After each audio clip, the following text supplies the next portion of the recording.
What is up, guys? So as you guys know, a couple vlogs back I asked you to drop any of your questions down in the comments that you wanted to ask me and that I would make a dedicated video. So here we are. I got the video pulled up my phone, all the questions in the comments. I'm just gonna go through them, pick the best questions that I think they're best, and I'll give you my answers to them. So let's get started. And if you can't tell, I'm also using the autofocus of this Canon T4i I have, and apparently the autofocus is really loud. Like, it's good, but it's loud because like you can hear the lens autofocusing itself. So I'm gonna put in background music and hope that it covers it up. If not, I can just redo the Q&A. It's not that big of a deal, but I just checked and the clips are actually pretty loud. I'm gonna keep those clips just to show you how loud they are and why I don't use the autofocus. And I also had to get my charger because my phone was about to die. So let's get this Q&A started. Here's a question I see a lot, like on all my videos. So, what's your tattoo on your arm? So the tattoo on my arm, this one right here is the date that my great-grandma passed away. And then this Joker Jester tattoo I just got because I thought it looked cool. But the person I went to sadly fucked it up. They didn't do that great of a job. They kind of fucking messed, like the eyes aren't symmetrical and stuff. So I gotta go get that touched up whenever. How come you don't talk / hang out with Rice or Miata anymore? We do actually still talk. All of us talk. We all stay in touch. You know, we almost talk on a daily basis. And he lives like, like 50 minutes away, and his shop is like 2 hours away, so it's a pretty long commute to be able to hang out with him every day. But whenever we do, or whenever we get the chance to hang out, we definitely do. Am I getting used to carrying a camera around in stores when I vlog and out in public? And the person that asked the question said he would feel weird. No, like I'm starting to get used to it. At the same time, no.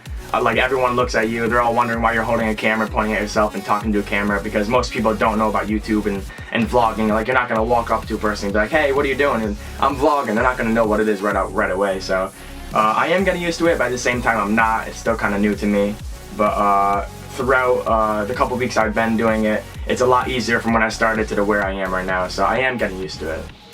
Do video games actually help you improve your drifting, or is track time ultimately the best thing? We went over this topic a lot. We had a couple of G27 videos we went over it on, but we have a wheel right here that we drift on, and it's definitely gonna help you understand the physics of a car. Sorry, this stand is being weird now. It's definitely gonna help you understand the physics of a car, what a car's gonna do when you pull the e-brake, what a car's gonna do when you clutch kick. But ultimately, it is gonna be a track time that helps you the most. You know, don't expect to have a G27 rip it on the set of Corsa and then go hop on E-Town and fucking link the whole track, smoke it out. That's not the way it is. It's definitely a lot different in real life, but don't expect it to make you Turco Forsberg. Is the K8 Orion Gotham Run It going in your 240? I get this question a lot on Instagram, on YouTube, on all my social media. The answer is no, it's not going in my 240. Orion has something special planned out for that. I don't want to say just in case he hasn't told you guys yet, but you probably have a pretty good idea. We have a couple cars just sitting around that could probably go in, but the answer is no, it's not going in, but I hopefully will be getting a 5-speed for that, and 5-speed swapping it soon. So what would be my dream car? Honestly, my dream car would be a very, very clean-ass E36, fully built, straight FD. It'd probably be a 1J or a 2J, honestly. Just, they put out a massive amount of power and they sound sexy as shit. So if I were to have a dream car, it would honestly probably be a fully built 1J E36. Will I be getting a different drift car, or will I be sticking with the E36? If I were to get a different drift car, I would probably just get a cleaner E36. I really like the E36 chassis. I like the way it looks. I like the weight balance. It's like a perfect size for me. I don't like the 4-door. I like the 2-door. So I'd probably stick with the E36. I don't think I'd buy a different drift car unless the opportunity came to itself. Then, like, if it was a really cheap 240 that, you know, was a rolling chassis, really, really clean. You know, I found a cheap engine I can put in it. I would probably do it, but I would probably stick to the E36. So what happened to the JDM Accord? So for all you new people that didn't follow Hack Garage way back in the beginning, I had a really shitbox Accord. I forgot what year it was, but it was like running on like 2 cylinders, and I had it for like a week. Decided I didn't want it, didn't even want to work on it. We cut the springs and went to Dubs on Defrost for a car show for like one time. We thought it was gonna be sick, but it wasn't the best. But that video came out funny. If you want to check it out, I'll put the link in the description. It's pretty funny. Yeah, that was my first car, and I wanted to sell it, and we didn't have a trailer at the time, so I had to drive it to the person that wanted to buy it or that was interested in buying it, and obviously he didn't buy it because I got caught. But well, I'll tell you that in a second. I only had my permit at the time, so I was being a savage. Orion was following me in the OG Miata, and we went to this town. It was like maybe 40 minutes away from our town we lived in. Drove there, all fine, got there. The dude looked at it, he didn't want it, he knew it was a shitbox, so we're like, fuck, now we gotta drive it back. So on the way back, we passed the cop, and I look in the rearview mirror, and I saw the cop pull out, so I fucking matted it with my 2-cylinder car, and I try to get up on the side road. The cop passes me, but I went down too far, so the cop turned around, like, up the street, and he comes back, and he sees me sitting in the little off street, on the little side street. He pulls in, gets out, I got caught. I forgot what the ticket was exactly for. I'm pretty sure it was misuse, and then no registration or something like that, but he didn't give me driving with no license or anything like that, so that's good. But I had to get rid of it because I had a court date, and I didn't want to pay it because I had to, if I wanted to beat the court date or the ticket, I would have to register and insure the vehicle before the court date, which I didn't have the money to do, I didn't want to do, and it was definitely wasn't gonna like pass emissions or whatever you want to call it. So I had to get rid of it, called Rick's junked it, got rid of it that way, passed the ticket, just said I junked it, you know, I don't even have the car anymore, you can't really give me a ticket for it now. So that is what happened to the Accord. It just basically got junked because I got caught driving it. So don't drive without a license, don't drive with just a permit, don't drive without insurance, don't drive without registration because it's not worth it. So how old am I, and how old is everyone in Haggard Garage? I'm 19, Brendan is 19, Orion is 19, Dylan is 20, and Berkey's 20, so we're all 19 and 20. Is your 240 going to stay auto, and what are your plans for it? Soon, or whenever I have the chance, whenever I have the money, whenever I want to do it, I definitely want to 5-speed swap it. I don't want an auto 240. I never even heard of an auto 240, like honestly. Where do you see an auto 240? Nowhere. So I definitely have intentions of 5-speed swapping it. And what are my plans for it? Basically just keep it as a daily, probably get some wheels for it, coils, and that's probably like as far as I would go, maybe an intake. But that's about it. Maybe like a radiator, just very basic upgrades. I don't want to do anything stupid to it.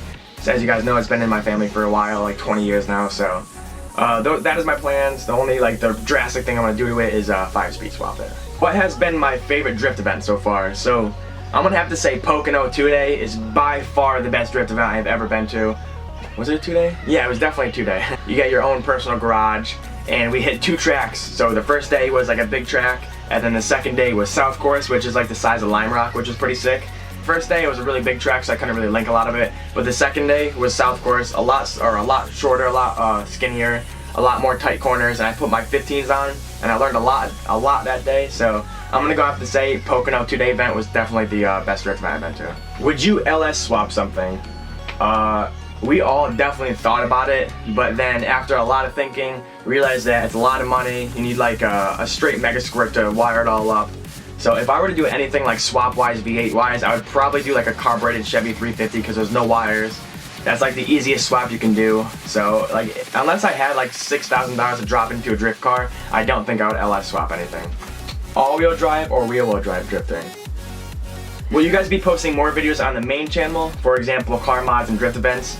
Absolutely. The main channel is definitely not dead per se. So Orion is definitely focusing on his channel a lot more. I want to be focusing on my channel a lot more because I'm having a lot of fun vlogging, like to be completely honest. But Haggard channel is just gonna be a channel like whenever we go to drift events, all the drift events are gonna be uploaded there.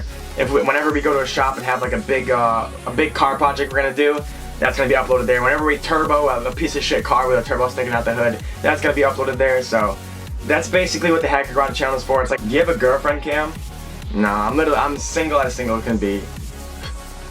What engine does Cam's E36 have, and what engine does Orion's E36 have?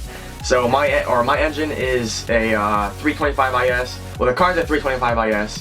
The engine is a 2.5 liter inline 6 single Vanos, and then Orion's is a 328. His is a 2.8 liters dual Vanos. My engine's an M50 B25, and his engine's an M50 B28. Would you guys ever collab with Adam LZ? Absolutely. Adam, if you're watching this, come to Connecticut so we can tandem. Please come to Connecticut. I want to drive your car as well. How long have I known Orion and the Haggard guys? I've known Brendan for like maybe 10 years or something like that. Orion I've known for like 4 years, I would say. Rudnick I've known for like, I don't know, maybe 8 years. It's been a while. I met Brendan first, met Rudnick through Brendan, and then met Orion through Rudnick. I am starting to come to the end of the list. There was only like 500 comments, and not all the comments were questions, so If I'm going to do another Q&A, I will do it on my Instagram because I know I'll get a lot more questions there. So if you guys enjoyed this video and you want to see another Q&A, go down, hit that like button, comment, leave some feedback, and I will see you guys tomorrow with the another vlog. From your room way back in